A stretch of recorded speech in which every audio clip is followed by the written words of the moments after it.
அவர் பேசுவார், வம்சி பேசுவார். வம்சி நீங்க யாரும் இல்ல. ஓ சாரி. வம்சி. ஓகே, அனைவருக்கும் நான் பேசுறேன்.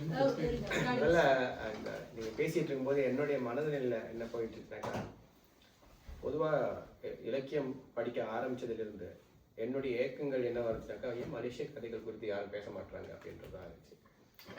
இலக்கிய இயக்கமாக ஆரம்பிக்கும் போது வந்து முதல்ல வந்து ஒரு தமிழ் எழுத்தாளரை மனுஷபுத்திரனை 2006 அழைச்சதுலேருந்தே இந்த இயக்கம் தான். ஏன் எங்கள் இலக்கியங்களை நீங்கள் வாசிக்க மாட்டீங்க அப்படின்றது தான்.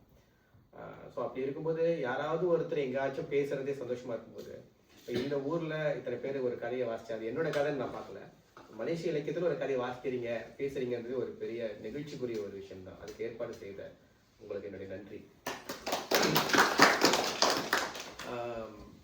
இப்போ நீங்கள் பேசுனீங்க, உங்களோட கதைகளை பார்வை சொன்னீங்க. பொதுவாக எழுத்தாளர்கள் வந்து அதில் தலையிடக்கூடாது. எழுதி முடிச்சிட்ட பிறகு அவங்களுக்கும் அந்த கதைக்கு எந்த விதமான தொடர்பு, அது நேர்மறையாக சொன்னாலும் எதிர்மறையாக சொன்னாலும் அந்த கதை சார்பாக பேச வேண்டியதில்லை. ஆனால் சில விஷயங்களை சொல்லலாம். ஏன் கதை எழுதுகிறோம் அப்படின்றது முக்கியமானது. இத்தனை கதை எழுதின பிறகும் எழுதுகிறோம்.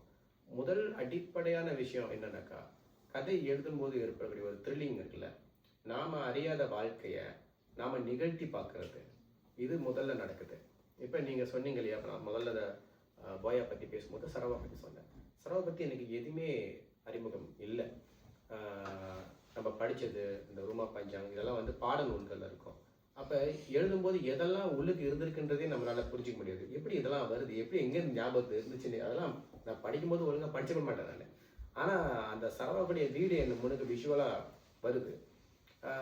அப்புறம் நீங்கள் சொல்லக்கூடிய வரிகள், இந்த வரிகள் எதுவுமே திட்டமிடப்படாது. அந்த முடிவு, கதையோட முடிவு உட்பட திட்டமிடப்படாது. இது நிகழுது இல்லையா, நம்மகிட்ட நிகழுதில்ல, இது ஒரு பயங்கர ஆச்சரியமாக இருக்கும். இந்த ஆச்சரியத்துக்காக தான் தொடர்ந்து நம்ம எழுத வேண்டியது இருக்குது. இது முதல் அடிப்படை விஷயம். அதே போல் இந்த 2வது கதையும் அப்படி தான். அது அந்த கதையோடைய அது பார்த்தீங்கன்னாக்கா, அந்த பேய் வேஷம் போட்டு மிரட்டுறது சொன்னல, அது நான் தான். எங்கள் வாத்தியார் மிரட்டி அவர் கீழே விழுந்துட்டு பிறகு நம்ம அந்த வேஷத்தோட சார் போனோம், அவர் பயப்பட பேய். அப்போ இது எல்லாமே செஞ்ச ஒரு ஆள்தான். அந்த சிறுவனை வந்து தொடர்ந்து மீட்கிறது இருக்குல்ல, எழுத்து மூலமாக மீட்கிறது இருக்கு இல்லையா, அது வந்து நிகழும்போது நாம் திரும்ப சிறுவனாக வந்து ஆகிட்டு இருக்கோம். அப்போ எழுதுறதோடைய 2வது விஷயம் என்னன்னாக்கா, நம்முடைய மனம் இருக்கு இல்லையா, அது இன்னும் ஒரு சிறுவனுக்குரிய வியப்போட தக்க வச்சுக்கிறது இருக்கு. இது பேய் கதை மட்டும் இல்லை, இதுக்குள்ளே இருக்கக்கூடிய அந்த கேரக்டர் இருக்கு இல்லையா, அந்த கேரக்டரை ஒரு நிமிஷம் நம்ம வாழ்ந்து பார்க்கணும். அப்படி வாழ்றது மூலமாக அந்த கேரக்டருடைய நியாயங்கள் இருக்குல்ல, ஆக்சுவலி மனிதர்களை வந்து நம்ம கூடுதலாக புரிஞ்சிக்கணும் அப்படின்னாக்கா, உங்கள் சக மனிதர்களை கூடுதலாக புரிஞ்சுக்கணுனாக்கா வாசிக்கிறது ஒன்று.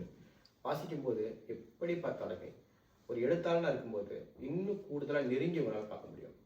நம்ம சொல்கிறோம் வாசிக்கும் போது நான் அவராக வாழ்ந்தோன்னு சொல்கிறோம், ஆனால் எழுதி பாருங்க, எழுதும்போது நீங்கள் அந்த கதாபாத்திரமாக மாறி வாழ்கிற அந்த கணம் இருக்குல்ல, அப்போ உங்களால் இன்னொரு வாழ்க்கையை வாழ்ந்து பார்க்க முடியும். நீங்கள் புரிஞ்சுக்காத ஒரு வாழ்க்கையை வாழ்ந்து பார்க்க முடியும். அப்புறம் அப்படி நீங்கள் வாழ்ந்து பார்க்கும்போது அப்படியான குணநலன்கள் உள்ள நபர்களை பார்க்கும்போது அவங்கள உங்களால் வெகு சீக்கிரமாக வந்து அடங்கிக்க முடியும்.